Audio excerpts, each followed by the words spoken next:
আসসালামু আলাইকুম প্রিয় বন্ধুগণ। আজকে আমি প্রবাসী ভাই বোনদেরকে নিয়ে আপনাদের সামনে কিছু কথা বলবো।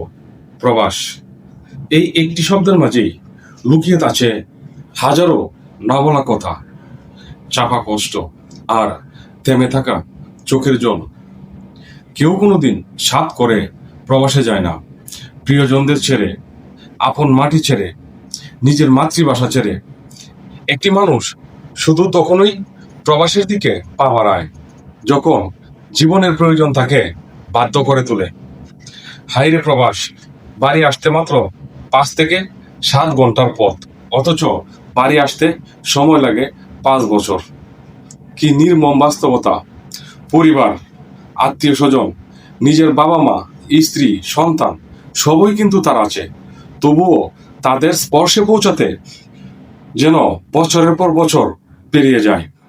প্রবাসী মানুষটা প্রতিদিন ঘুম থেকে উঠে খুব ভোরে কাঁধে তুলে নেয় হাজারো দায়িত্ব, দিনের পর দিন কাজ করে, রোদে পুড়ে, বৃষ্টিতে ভিজে, তবুও তার মুখে একটাই কথা, পরিবারের মুখে হাসি দেখতে চাই।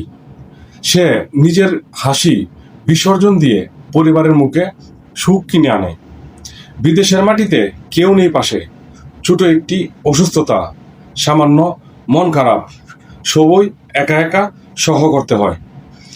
কারো কাছে মন খুলে বলার মতো সময় বা সাহস কোনটাই তার থাকে না।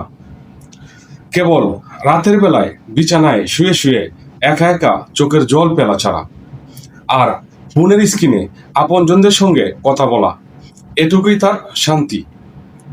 সে ছুটিতে আসতে চায় না সহজে। ছুটি মানেই ইনকাম বন্ধ, ছুটি মানে ঋণের চিন্তা। সেই চিন্তাই তাকে সহজে দেশে আসতে দেয় না, আসলেও অনেক দেরি করে আসে। এর নামই প্রবাস। প্রবাসী মানুষের জীবনে ঈদ আসে না, কোনো উৎসব আসে না, আসে শুধু দায়িত্ব, কষ্ট আর সীমাহীন একাকিত্ব। ফোনে দেখা ছেলে মেয়ের ছবি, স্ত্রীর হাসি মুখ, মায়ের চোখের জল, এসবই হয়ে ওঠে তার জীবনের শক্তি, আবার দুর্বলতাও। শেষ কথা হলো, প্রবাসীর জীবনটা ফুলে নয়, তাদের জীবনটা কাঁটা দিয়ে মোড়ানো থাকে। আমরা যারা দেশে আছি, আমাদের উচিত তাদের কষ্টকে সম্মান করা, তাদেরকে ভালোবাসা ও তাদের ত্যাগকে উপলব্ধি করা। কারণ ওদের নিজের স্বপ্ন বিসর্জন দিয়ে আমাদের স্বপ্ন পূরণ করে। বাড়ি মাত্র 5 ঘন্টার পথ, অথচ সেখানে আসতে তার সময় লেগে যায় 5 বছর। ধন্যবাদ সবাইকে।